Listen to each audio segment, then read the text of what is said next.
جزیرہ تھا وہاں کا سیاسی نظم یہ تھا کہ سال کی آخری تاریخ کو جو ان کا موجودہ بادشاہ ہوتا اس کو جنگل میں چھوڑتے اور نیا بادشاہ لینے کے لیے وہ ساحل پہ آ جاتے۔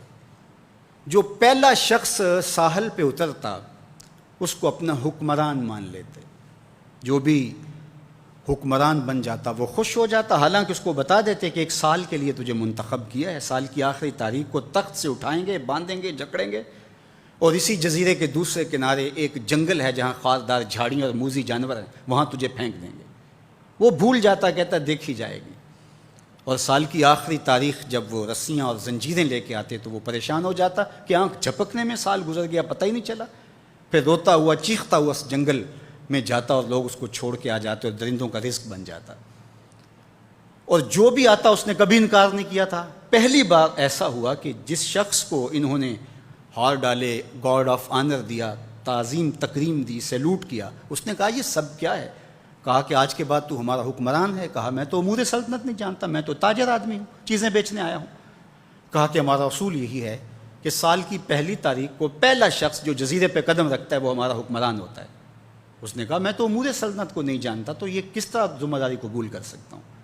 انہوں نے کہا کہ تمہیں کرنا ہوگی، اس کے علاوہ کوئی راستہ نہیں ہے، ہمارا یہ قانون ہے، ضابطہ ہے، اور یہ بھی بتا دیں کہ سال کی آخری تاریخ کو تجھے اسی جنگل کے دوسرے کنارے چھوڑائیں گے جہاں موذی جانوروں کا رین بسیرا ہے۔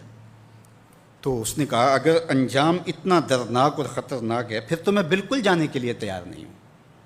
تو انہوں نے کہا تو چاہے نہ چاہے باندھ کے بھی تخت پہ بٹھانا پڑا تمہیں بٹھائیں گے۔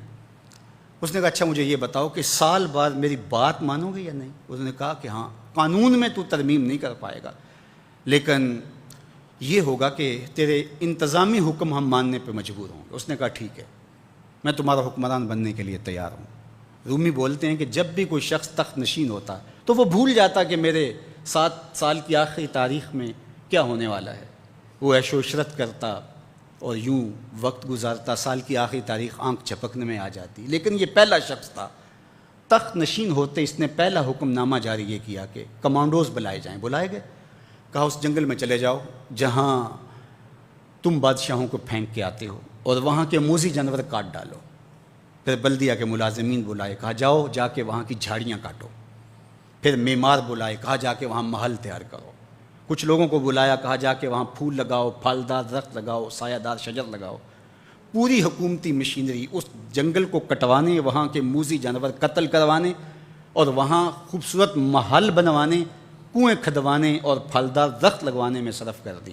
اب سال کی آخری تاریخ کو جب وہ زنجیریں لے کر آئے تو اس نے کہا کہ مجھے کیوں جکڑتے ہو، میں خود جانے کے لیے تیار ہوں، اس لیے کہ یہ اس تخت پہ آرام سے نہ بیٹھا، یہاں بیٹھ کے تیاری وہاں کی کرتا رہا جہاں اس نے جانا تھا۔ کافر اور فاسق دنیا کے تخت پہ عیش کرتا ہے، بھول جاتا ہے کہ میں نے کہاں جانا ہے، اور صالح مومن اس تخت پہ آرام سے نہیں بیٹھتا، جہاں جانا ہے اس کے لیے تیاری کرتا رہتا ہے، اور جب جنازہ اٹھتا ہے تو وہ کہتا ہے اجلوا بی ولا تؤخروا بی، دیر نہ کرو مجھے جلدی لے جاؤ، میرا تو وہاں انتظار ہو رہا ہے۔ اور پھر جب وہ وہاں پہنچتا ہے تو القبر روضۃ من ریاض الجنہ، وہ جنت کے باغوں میں سے باغ بن چکی ہوتی ہے۔ وہ سارے تھور، ساری جھاڑیاں، ساری آگ اور وہاں کے سارے بھڑکتے ہوئے شعلے بجھا چکا ہوتا ہے، اپنے اعمال کے لشکر بھیج کے۔ ہم نے دیکھنا ہے کہ ہم یہاں آخرت کے لیے کچھ بھیج رہے ہیں کہ یہیں سب کچھ لٹا رہے ہیں۔ دنیا کے مختلف ممالک میں جانا ہوتا ہے۔ تو ایک دفعہ میں اٹلی گیا تو وہاں ایک شہر میں مجھے کچھ دوست لے گئے، تو وہ چھوٹا سا گھر تھا، تو 20 سے 30 لوگ وہاں رہ رہے تھے۔ تو میں بڑا حیرت زدہ ہوا، تو میں نے کہا کہ آپ یہاں تنگ سی جگہ پہ 20-25 لوگ رہ رہے ہیں، تو اتنی مشکل میں کیوں رہ رہے ہیں؟ تو کوئی بڑا سا گھر خرید لیں، آسودہ رہیں۔ تو انہوں نے کہا کہ جناب آپ ہمارے علاقے میں جا کے دیکھیں، 5-5 کنال کے گھر ہم نے وہاں شروع کیے ہیں۔